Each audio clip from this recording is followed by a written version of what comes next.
மாசம் ஒரு 5000 ரூபாய் உங்களால எடுத்து வைக்க முடிஞ்சதுன்னா நீங்களும் கோடீஸ்வரர் ஆகலாம்.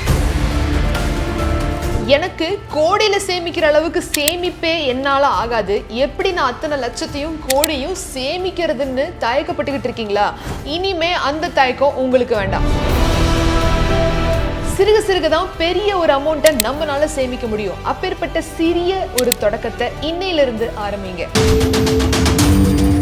ஸோ இன்னைக்கு நம்ம இந்த வீடியோவில் எஸ்ஐபி மூலியமா மாசம் 5000 ரூபாய் முதலீடு செஞ்சு பல கோடிக்கான சேமிப்பு அடையிறது எப்படி, எத்தனை வருஷம் ஆகும், எந்த மாதிரியான ஸ்ட்ராட்டஜியை நம்ம பயன்படுத்தினா கோடியை தொட முடியும் அப்படிங்கிறத இந்த வீடியோ கடைசி வரைக்கும் பார்த்து தெளிவாக தெரிஞ்சுக்கோங்க.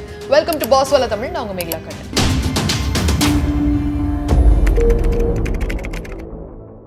சேமிப்புன்னு வந்த உடனே நம்ம எல்லாருமே அங்கேயும் இங்கேயும் பணத்தை சேவிங்ஸ் அக்கௌண்ட்ல போட்டு வைக்கிறதும் எஃப்டில போட்டு வைக்கிறதும், இன்னும் சில பேர் இன்வெஸ்ட் பண்றீங்க.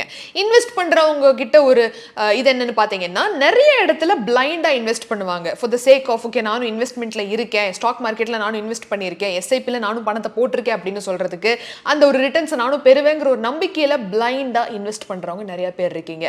விச் மீன்ஸ் 90% ஆஃப் த இன்வெஸ்டர்ஸ்க்கு இந்த ஒரு ரூல் தெரியலன்னு அர்த்தம். இந்த ரூல் தெரிஞ்சிருந்தா எஸ்ஐபி சுமூகமா எப்படி அந்த ஒரு கோடியை நம்ம ரீச் பண்ணலாம் அப்படிங்கிறது நிறைய பேருக்கு தெரிஞ்சிருக்கும். சோ இன்னைக்கு நம்ம அந்த ஒரு ஸ்ட்ராட்டஜி என்ன அப்படிங்கறத நம்ம பார்த்து தெரிஞ்சுக்க போறோம். சோ அதுக்கு முன்னாடி சேமிப்பு அப்படின்னு பாக்குறப்போ நம்மள நிறைய பேர் அதை நெக்லெக்ட் பண்றோம். அதுவும் யங் ஏஜ்ல இப்போ ஒரு 24-25 இயர்ஸ்ல நம்ம ஏர்ன் பண்ண ஸ்டார்ட் பண்றோம் அப்படின்னா அந்த நேரத்துல இருந்து நம்ம கால்குலேட் பண்ணி நம்மளோட ரிட்டையர்மெண்ட் ஆகட்டும், இல்ல நம்ம ஒரு வீடு வாங்க போறோம் இன்னும் ஒரு 15-20 வருஷத்துல அப்படிங்கிறப்போ அந்த பிளானை நம்ம இன்னையில இருந்தே ஸ்டார்ட் பண்றதுக்கு நிறைய யங்ஸ்டர்ஸ் நெக்லெக்ட் பண்றோம். சோ இன்னைக்கு நம்ம அதை ஸ்டார்ட் பண்ணினாதான் நம்ம ஃபியூச்சர்ல நம்ம அந்த ஒரு கோலை அடைய முடியும். ஞாபகம் வச்சுக்கோங்க. ஒரு சின்ன எக்ஸாம்பிளோட உங்களுக்கு எக்ஸ்பிளைன் பண்ணோம் அப்படின்னா, இப்போ 2 ஃப்ரெண்ட்ஸ் இருக்காங்க, 2 பேருமே மாம்பழம் சாப்பிடுறாங்க. அந்த மாம்பழத்தோட கொட்டையை ஒருத்தர் வந்து தூக்கி போடுறாரு, இது என்னத்துக்கு பார்க்க போகுது அப்படின்னு சொல்லி. இன்னொருத்தர் வந்து நம்ம ஏன் இதை வச்சு ஒரு மரமா வளர்க்க கூடாது அப்படின்னு சொல்லி அவர் வீட்டுக்கு பின்னாடியில் இருக்கிற அந்த ஒரு கார்டன்ல சின்னதா அந்த ஒரு கொட்டையை போட்டு செடியை நடுறாரு. ஸோ இப்போ என்ன ஆகும்னா, இன்னொரு ஃப்ரெண்ட் என்ன சொல்றாரு, என்னப்பா இந்த கொட்டை செடி வந்து மரமாயி அது நம்மளுக்கு பூ பூத்து காய் காய்த்து பழம் பார்க்கறதுக்குள்ள நம்மளுக்கு வயசாயிருமாப்பா, அதெல்லாம் தேவைப்படாது, வேணுங்கிறப்ப சீசன் வரப்ப மாம்பழத்தை வாங்கி தின்னுட்டு போயிடலாம் அப்படின்னு இன்னொரு ஃப்ரெண்டு சொல்லி அதை நெக்லெக்ட் பண்றாரு. ஆனா இன்னொரு ஃப்ரெண்ட் என்ன பண்ணிட்டாரு, அந்த கொட்டையை ஆல்ரெடி விதைச்சிட்டாரு. ஸோ இப்போ அது என்ன ஆகுதுன்னா, ஒரு சில மாதங்கள்ல அது சின்னதா ஒரு துளிர் விடுது, அதுக்கப்புறம் ஒரு சில வருடங்கள்ல அது ஒரு சின்ன செடியா வளருது. அப்ப இன்னொரு தடவை அந்த ஃப்ரெண்டு வந்து பார்த்துட்டு சொல்றாரு, என்னப்பா இதுக்குதான் அத்தனை பாடுபட்டு நீ இதெல்லாம் பண்ணியா அப்படின்னு. ஆனாலும் அந்த ஒரு பொறுமையும் பேஷன்ஸும் இருந்ததால அவர் டெய்லி அந்த ஒரு செடியை பார்த்துக்கிட்டு தண்ணி ஊத்துனதுனால ஒரு நாள் அது பெரிய மரமா உருவாகி அவருக்கு நினைச்சு பார்க்க முடியாத அளவுக்கு பழத்தை கொடுத்தது. இதுதான் டிசிப்ளினுக்கும் பொறுமைக்கும் அவருக்கு கிடைச்ச பலன். ஆனா அது சீக்கிரமா கிடைக்கல, ஒரு சில வருடங்கள் ஆச்சு. ஒரு நல்ல பக்குவமான பாதுகாப்பான ஒரு இடம் தேவைப்பட்டுச்சு, நல்ல ஒரு பராமரிப்பு தேவைப்பட்டுச்சு. சோ அது எல்லாத்தையுமே பார்த்துக்கிட்டு பொறுமையா இருந்தனாலதான் அவருக்கு ருசி உள்ள ஒரு பலன் கிடைச்சது. இதே ரூல் தான் நம்ம சேமிப்புலையும் பயன்படுத்தணும். எஸ்பெஷலி எஸ்ஐபில நீங்க பணத்தை போட்டுட்டு இருக்கீங்கன்னா, நான் ரொம்ப வருஷமா இன்வெஸ்ட் பண்றேன், எனக்கு பெருசா எந்த வித்தியாசமும் தெரியல, எனக்கு தெரிஞ்சு அது வேற ஏதாவது ஒரு சேமிப்பு போயிடலாம்ப்பா எஸ்ஐபி விட அப்படின்னு சொல்றவங்களுக்கு தான் இந்த ஒரு ஸ்ட்ராட்டஜி நீங்க கண்டிப்பா பயன்படுத்தலன்னு அர்த்தம். ஸோ 8-4-3 ரூல் அப்படிங்கிற ஒரு ஸ்ட்ராட்டஜி இருக்கு. இந்த ஸ்ட்ராட்டஜியை நீங்க கடைபிடிச்சு பேஷன்ஸா டிசிப்ளினா அதை ஃபாலோ பண்ணீங்கன்னா கோடிகளை நீங்களும் தொட முடியும். வெறும் மாசம் 5000 ரூபாய் எஸ்ஐபில போட்டாலே. அது என்ன ரூல் அப்படிங்கிறத நான் சொல்றேன். அதுக்கு பின்னாடி இருக்கக்கூடிய கான்செப்ட் என்னன்னு பாத்தீங்கன்னா, காம்பவுண்டிங். இப்போ நம்ம ஒரு பணத்தை இன்வெஸ்ட் பண்றோம், அந்த பணத்துக்கு இன்ட்ரெஸ்ட் வந்து போடுறாங்க. ஸோ இப்போ அந்த இன்ட்ரெஸ்ட்டுக்கும் இன்ட்ரெஸ்ட் விழுறது தான் காம்பவுண்டிங். வட்டிக்கு வட்டி காம்பவுண்டிங் நம்மளுக்கு கிடைக்கிறதுக்கு பேர் அந்த ஒரு பவர்ஃபுல்லான டூல் இந்த 8-4-3 ரூல்ல இருக்கு. இந்த 8-4-3 ரூலோட டீடைல்ஸ் என்ன, ஃபேஸ் என்ன, எந்த மாதிரி இது ஒர்க் ஆகுது, இந்த ரூல்ல எவ்வளவு இன்வெஸ்ட் பண்ணா எவ்வளவு கிடைக்கும் அப்படிங்கிற எல்லாத்தையுமே நம்ம டீடைல்ல இப்போ 1 by 1 பார்க்கலாம். ரீசெண்டா நிறைய பேர் என்ன கேட்குற அந்த ஒரே ஒரு கேள்வி, எப்படி ஃபைனான்ஸை பத்தி இவ்வளவு தெரிஞ்சு வச்சிருக்கீங்க, இப்போ இதுக்குன்னு தனியா டிகிரி பண்ணணுமா, தனக்கு தனியா ஏதாவது கோர்சஸ் பண்ணுமா அப்படின்னா அது எல்லாமே அவசியமா இன்னொரு செட் ஆஃப் ஒரு கரியர் எடுக்கிறப்போ நம்மளுக்கு ஃபைனான்ஸ் ரிலேட்டடா ரொம்ப பியூரா போனா தேவைப்படும். பட் ஆனா எல்லாருக்குமே ஒரு பேசிக்கான ஒரு நாலேஜ் இன்வெஸ்ட் பண்றவங்களுக்காகட்டும், பணத்தை சேமிக்கணும்னு நினைக்கிறவங்களுக்காகட்டும், அண்ட் அதே மாதிரி அவங்க ஒரு ஃபைனான்ஸ் ரிலேட்டட் கரியரை சூஸ் பண்ண நினைக்கிறவங்களுக்காகட்டும் ஒரு பேஸ்மெண்ட் ரொம்ப ரொம்ப முக்கியம். அதுக்கு என்ன பண்ணணும், டெய்லி நீங்க ரீசர்ச் பண்ணணும், படிக்கணும், ஃபைனான்ஸை பத்தி நிறைய தெரிஞ்சுக்கணும். ஸோ அந்த மாதிரி ஈஸியா புரிஞ்சுக்கிற மாதிரி சிம்பிளா நம்மளுக்கு சிம்பிள் டேர்ம்ஸ்ல இருக்கிற மாதிரியான புத்தகங்கள்லாம் ஏதாவது இருக்கு அப்படின்னு கேட்டீங்கன்னா கண்டிப்பா இருக்கு. அதுல நான் உங்களுக்கு பர்சனலா ரெக்கமெண்ட் பண்ற அந்த ஒரு book ZebraLearn's money smart in your 20s and 30s.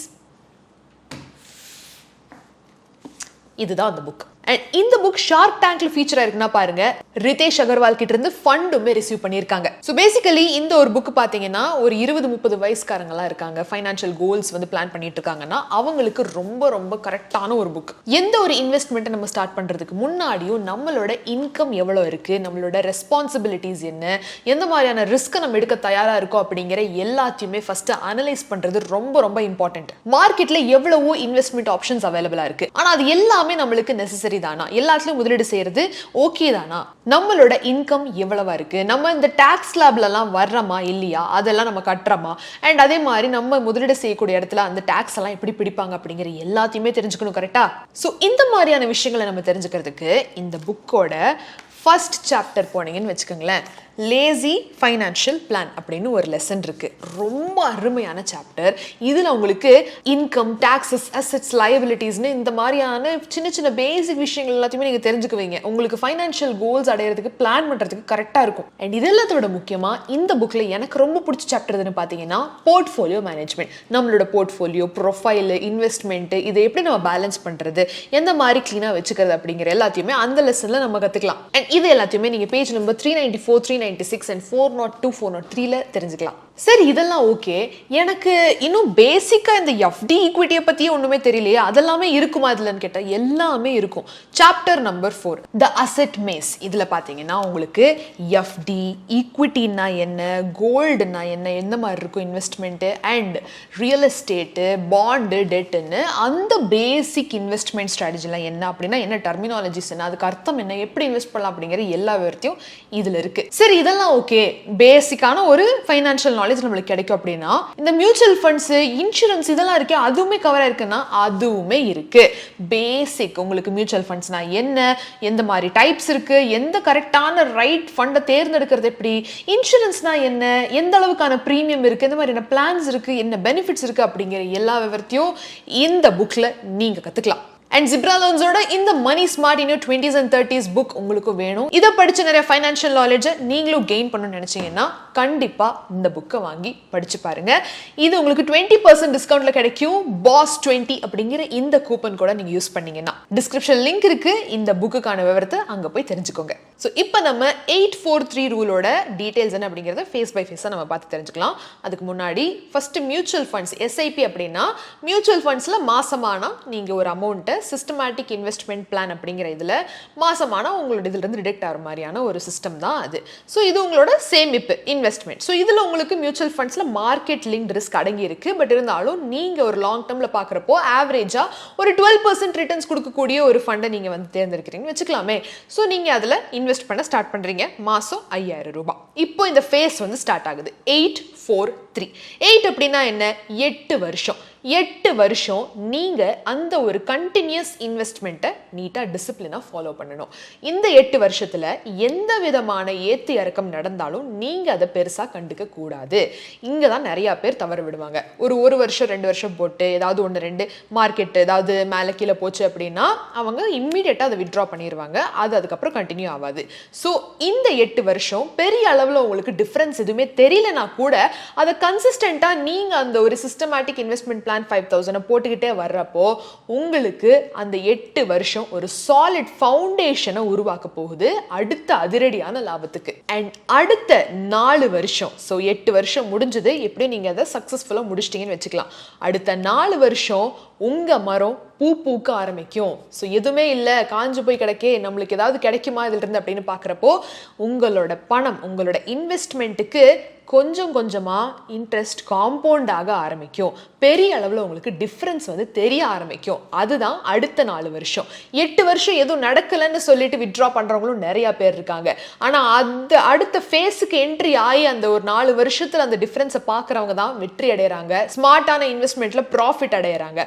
So அடுத்த 4 வருஷம் உங்களுக்கு நல்ல இம்ப்ரூவ்மெண்ட் வந்து கண்ணுக்கு தெரிய ஆரம்பிக்கும். பட் த பேங்க் எங்கன்னு பார்த்தீங்கன்னா அடுத்த 3 வருஷம். ஸோ 8+4 12 இயர்ஸ் ஆச்சு.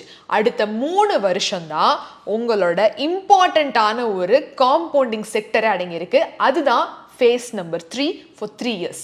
உங்க பணம், உங்க முதலீடு நீங்க நினைச்சு பார்க்காத அளவுக்கு ராக்கெட் மோட்ல காம்பவுண்ட் ஆகிட்டு இருக்கும். That is the power of the last 3 years.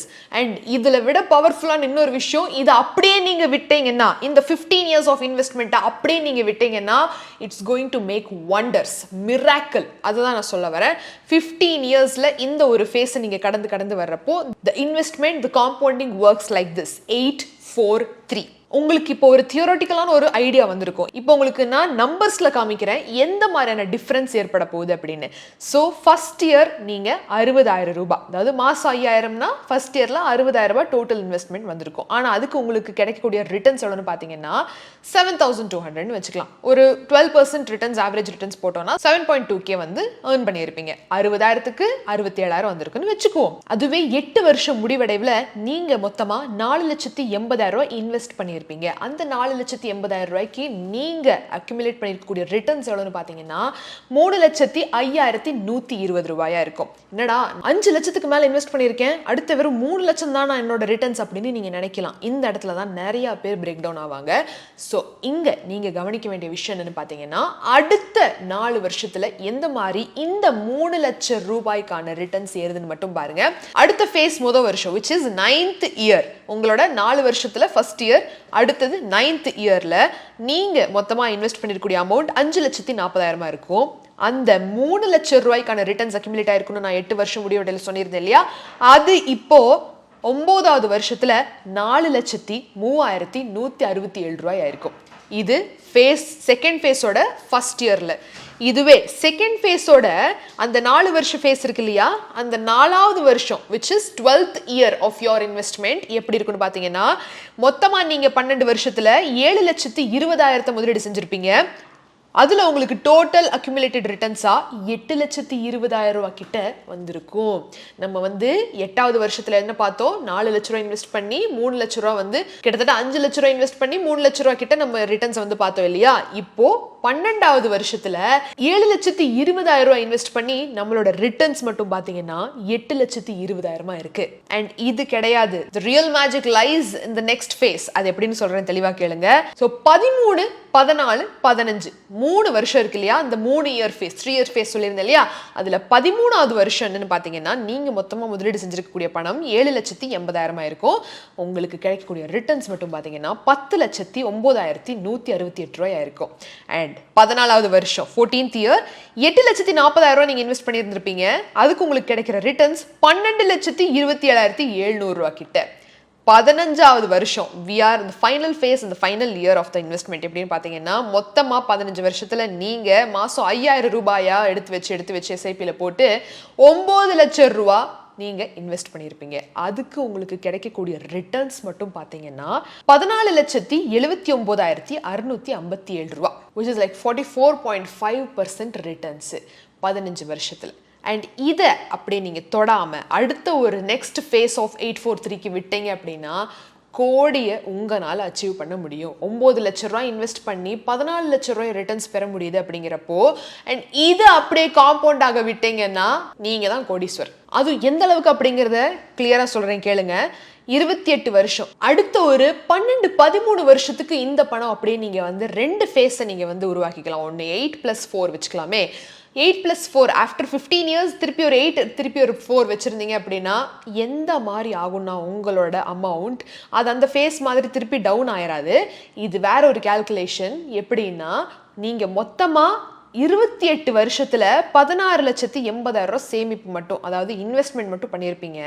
உங்களுக்கு கிடைக்கக்கூடிய ரிட்டர்ன்ஸ் மட்டும் எவ்வளோன்னு பார்த்தீங்கன்னா, உங்களுக்கு கிடைக்கக்கூடிய ஃபைனல் கார்பஸ் எவ்வளவா இருக்குன்னு தெரியுமா?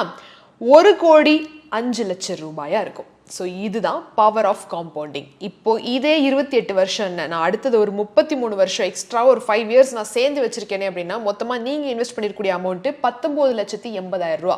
ஆனால் மொத்த corpus after 33 years of investment உங்களுக்கு கிடைக்க போகிறது 1,99,00,000 ரூபா, ஆல்மோஸ்ட் 2 crore. அண்ட் இதை நான் இன்னும் ஒரு 7 வருஷத்துக்கு வச்சிருக்கேன், அண்ட் இதை நான் இன்னும் ஒரு 4 வருஷத்துக்கு வச்சிருக்கேன், which is like 37 years of investment. அப்படின்னா மொத்தமாக நீங்கள் இன்வெஸ்ட் பண்ணிருக்கக்கூடிய ஒரு அமௌண்ட் 22 லட்சம் ரூபாய் கிட்ட. ஆனா நீங்க அள்ள போற ஃபைனல் கார்பஸ் 3,25,00,000 ரூபாய். இங்க ஒரு ட்ரிக் என்னன்னு நீங்க கவனிச்சிருக்கணும். 1 கோடியை தொடுறதுக்கு 28 வருஷம் ஆச்சு. ஆனா அடுத்த 94 லட்சத்தை தொடுறதுக்கு வெறும் 5 வருஷம் தான் தேவைப்பட்டுச்சு.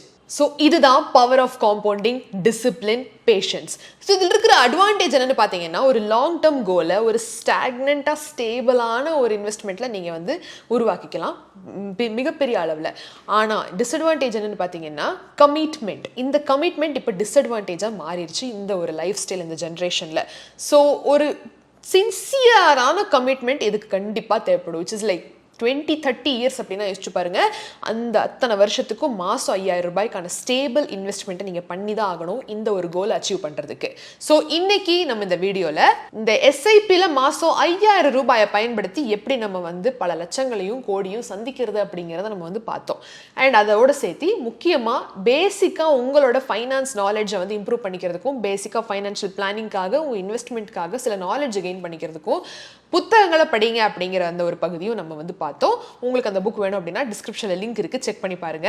அண்ட் என்னதான் இருந்தாலும் நாலேஜ் இஸ் பவர், அதை மட்டும் மறந்துடாதீங்க. இந்த ஒரு வீடியோ ஏதாவது உங்களுக்கு டவுட்ஸ் அண்ட் குவரிஸ் இருக்குது அப்படின்னா கண்டிப்பாக காமெண்ட் செக்ஷனில் தெரியப்படுத்துங்க. மீண்டும் ஒரு சுவாரஸ்யமான பகுதியில் நான் உங்களை வந்து சந்திக்கிறேன். Until then Megala Kannan signing off. நன்றி, வணக்கம். பிராண்ட் பார்ட்னர்ஷிப் மற்றும் அட்வர்டைசிங் என்கொயரிஸ்க்கு brand@bosswala.com என்ற இமெயில் ஐடிக்கோ அல்லது 9108014192 என்ற வாட்ஸ்அப் எண்ணை தொடர்பு கொள்ளலாம். Bosswala. Be the boss.